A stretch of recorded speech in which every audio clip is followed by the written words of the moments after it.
بسم اللہ الرحمن الرحیم۔ کیا بچہ پیدا کرنا عورتوں کی سزا ہے؟ حیض یا ماہواری عورتوں پر کیوں مسلط ہوئی؟ کیا حمل اور زچگی کی تکالیف حضرت حوا سلام اللہ علیہا کو سزا کے طور پر ملی؟ ناظرین گرامی، آج کی ویڈیو انتہائی اہمیت کی حامل ہے کہ جس میں ہم ان سوالات کے جوابات قرآن و حدیث سے دیں گے اور ساتھ میں مستند حوالہ جات دیے جائیں گے۔ آج کل بہت سی ویڈیوز گردش میں ہیں کہ جن میں اس موضوع پر غیر مستند اور من گڑت روایات پیش کر کے مسلمانوں کو اپنی ماں حضرت حوا سلام اللہ علیہا کا گستاخ بنایا جا رہا ہے۔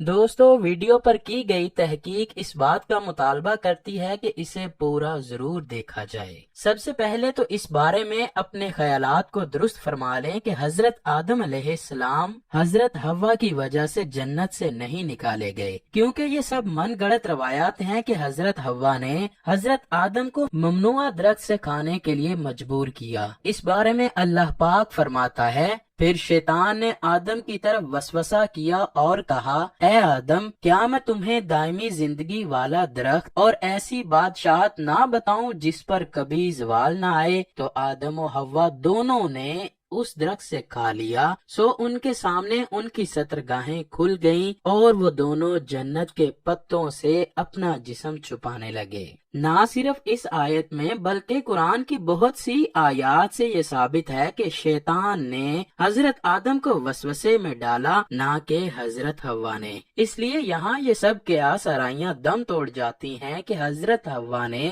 حضرت آدم کو بہکایا اور اسی لیے حضرت حوا کو اللہ پاک نے سزا دی۔ اب سوال یہ ہے کہ اگر حیض و حمل حضرت حوا سلام اللہ علیہا اور باقی عورتوں کی سزا نہیں ہے تو پھر یہ حضرت حوا اور تمام عورتوں پر کیوں مسلط کیا گیا؟ انسان کو پیدا کرنے کے بارے میں اللہ پاک قرآن پاک میں فرماتا ہے، کیا انسان کی نظر اس پر نہیں کہ ہم نے اسے نطفے سے پیدا کیا، پھر وہ جگڑنے والا اور اپنے مطلب کو وضاحت سے بتانے والا ہو گیا۔ اسی طرح فرمایا انسان پر اللہ کی مار کہ وہ کیسا ناشکرا ہے کہ اللہ نے اس کو کس حقیر چیز سے پیدا کیا۔ پہلے اس نے اسے پیدا کیا، پھر اسے مناسب انداز سے بنایا، پھر اس کے لیے راستہ آسان کر دیا، پھر اسے موت دے دی، پھر اسے قبر میں لے گیا اور وہ اللہ جب چاہے گا اسے دوبارہ زندہ کر دے گا۔ ان آیات سے معلوم ہوتا ہے کہ اللہ پاک نے غرور و تکبر سے بچانے کے لیے انسان کو نطفے سے پیدا کیا اور پھر حیض کے خون سے بچے کو ماں کے پیٹ میں خوراک مہیا کرتا ہے۔ صحیح احادیث مبارکہ سے یہ ثابت ہے کہ عورتوں میں حیض کی ابتدا روزے اول سے ہے۔ آئیے اس بارے میں دو احادیث مبارکہ بیان کرتے ہیں جن سے ثابت ہوگا کہ حیض کی ابتدا پہلے دن سے ہی ہے، نہ کہ بنی اسرائیل سے اس کی ابتدا ہوئی۔ حضرت عائشہ رضی اللہ تعالی عنہ حجۃ الوداع میں اللہ کے رسول صلی اللہ علیہ وآلہ وسلم کے ساتھ حج کے ارادے سے نکلی۔ راستے میں انہیں حیض آ گیا تو وہ اس اندیشے سے رونے لگی کہ اب وہ مناسک حج ادا کرنے سے محروم ہو جائیں گی۔ آپ صلی اللہ علیہ وآلہ وسلم کو معلوم ہوا تو آپ نے انہیں سمجھاتے ہوئے فرمایا، یہ ایسی چیز ہے جسے اللہ نے اولاد آدم میں عورتوں کے لیے لازم کر دیا ہے۔ اس حالت میں تم بھی وہی سب کرو جو حاجی کرتا ہے، صرف پاک ہونے تک بیت اللہ کا طواف نہ کرو۔ بالکل اسی طرح ایک حدیث حضرت ام سلمہ رضی اللہ تعالی عنہا سے بھی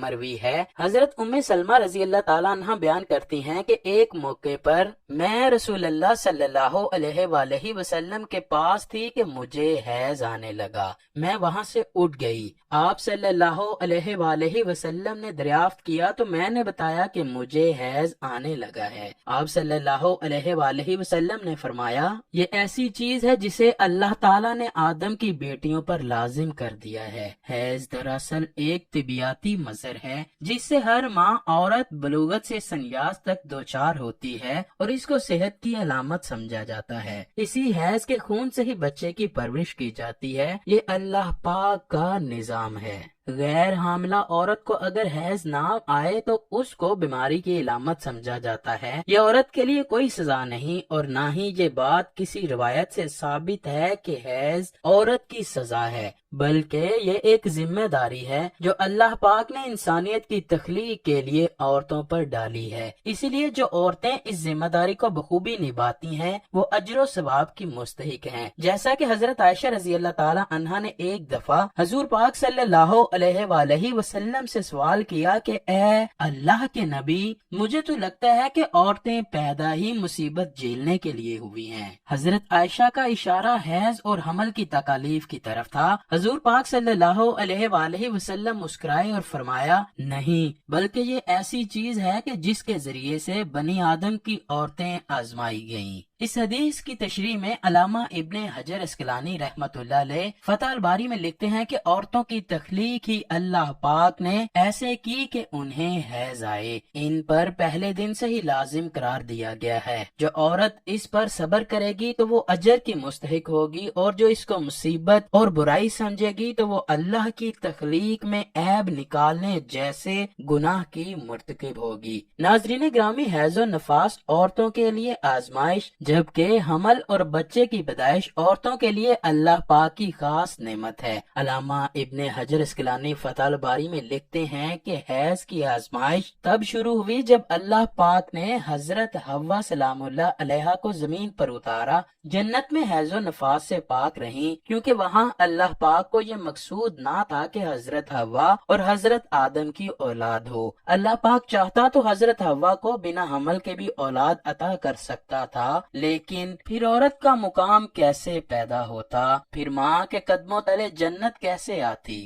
اسی طرح جب قابیل نے حضرت حابیل کو قتل کیا تو آدم و حوا دن رات غمگین رہتے اور اللہ پاک سے نیک فرزند کی دعا کرتے رہتے، جس پر اللہ پاک نے ان کی دعا قبول فرمائی اور انہیں حضرت شیس علیہ السلام جیسا نیک فرزند عطا فرمایا۔ خود سوچئے، اگر حمل سزا تھی تو کون اپنے لیے سزا کو بار بار دعاؤں کے ذریعے سے حاصل کرتا ہے؟ بالفرض یہ سزا تھی تو پھر جانوروں کو حمل اور بچہ پیدا کرنے کی سزا کیوں ملی؟ ہم سورج سے کیوں نہیں پوچھتے کہ وہ ہمیشہ مشرق سے ہی کیوں نکلتا ہے، مغرب سے کیوں نہیں نکلتا؟ بے شک یہ اللہ پاک کا قانون اور اس دنیا کو چلانے کا نظام ہے، جس میں رد و بدل اور انکار ناممکن ہے۔ خدا را ان چیزوں کو سزا بول کر اپنی ماں حضرت حوا سلام اللہ علیہ کی توہین کے مرتکب مت بنیے۔ نبی مکرم صلی اللہ علیہ وآلہ وسلم کی حدیث کے مطابق حیض و نفاس عورتوں کے لیے آزمائش ہے، جس پر صبر کرنے پر عورتوں کو اجر ملے گا، جبکہ حمل اور بچہ پیدا کرنا عورتوں کے لیے اللہ پاک کی ایک انمول نعمت ہے، جس پر ان کو فخر کرنا چاہیے۔